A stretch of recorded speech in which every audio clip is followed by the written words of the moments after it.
Welcome back, legends. I hope you're all fantastic. Today on 5-Minute Licks, I want to give you 3 things you can do in drop D or drop C or whatever variation of drop D you like to play in, just to kind of spice up your playing a little bit. If you're somebody who has never played around with drop D, it can be a great way to just inspire you to write or play some different things. And if you're familiar with these tunings, hopefully these little ideas can give you a few different variations on what you might already be doing. So the first thing, we got to pay homage to the master of drop D, Ty Tabor from King's X. And the idea here is, I think a lot of people start off in drop D just playing one-finger power chords and kind of riffing around, which I do a lot. I love that. This tuning's so good for that. So many of my favorite riffs, you know, just kind of do this thing.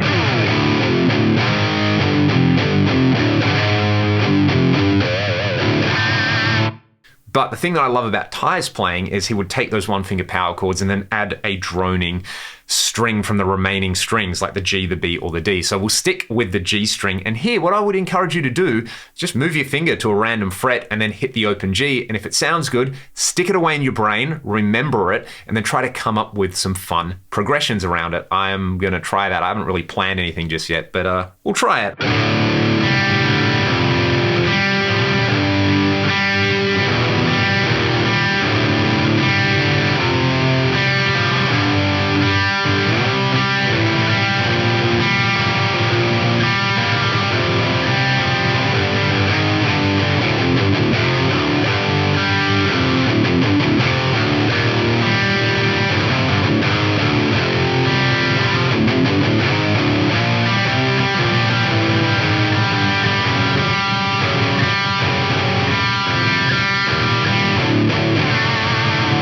So it can be a great way to just inject some spice into your, I want to say beginner drop D riffs, but that sounds really condescending. I will just say your straightforward drop D riffs, because just because something's only using a couple of notes doesn't mean that it's only the domain of beginners. No More Tears, great example, crushing riff. So that's example number 1. The next one would be to take those one-finger power chords and to add extra notes on the top. This is something that I do a lot with ragdoll songs. I'm the only guitar player, and I find that having the root note, the 5th, and then another interval somewhere on the D, the G, or the B can be really, really articulate and clear, and just a really nice way to voice chords. So let's take fret 5 on the low string. This would now be a G5 in this particular tuning. And what we can do is we could add fret 7 on the regular D string. That would make it like a G sus2, G sus9 if you prefer. We could add fret 9, that would make it a G major. We put fret 8, that would be a G minor. And then you can, again, just experiment with some of these extended voicings with the normal power chords that you know, something like this.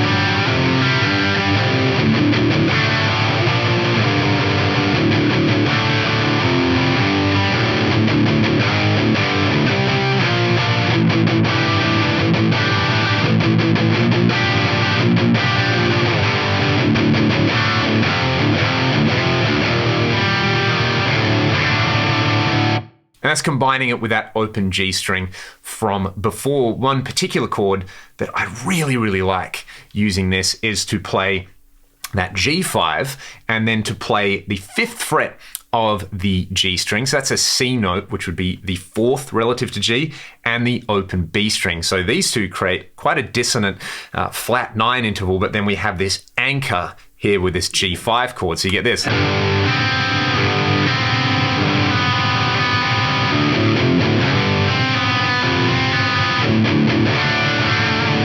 It's kind of a variation on both ideas. You get quite a complex sounding chord with the complex notes in the top, so it's kind of voiced nicely, but then you get that just chunk and the drones on there. So I really, really like that. The last little one to kind of play around with in drop D, or drop whatever, is to do the Adam Jones trick, where, you know, the little tool riff where you go open 3-5 on the low 3 strings in drop D.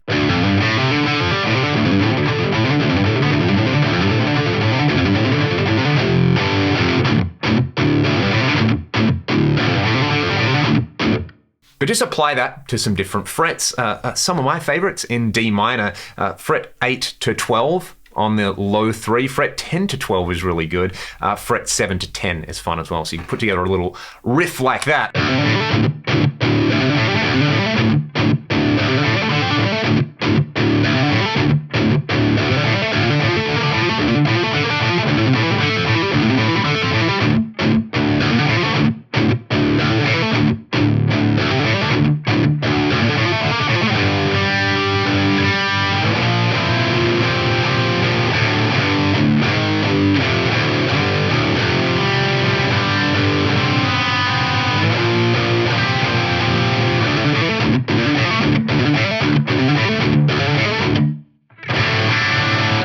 Something like that anyway. I hope this gives you some fun ideas to play around with in your preferred drop tuning.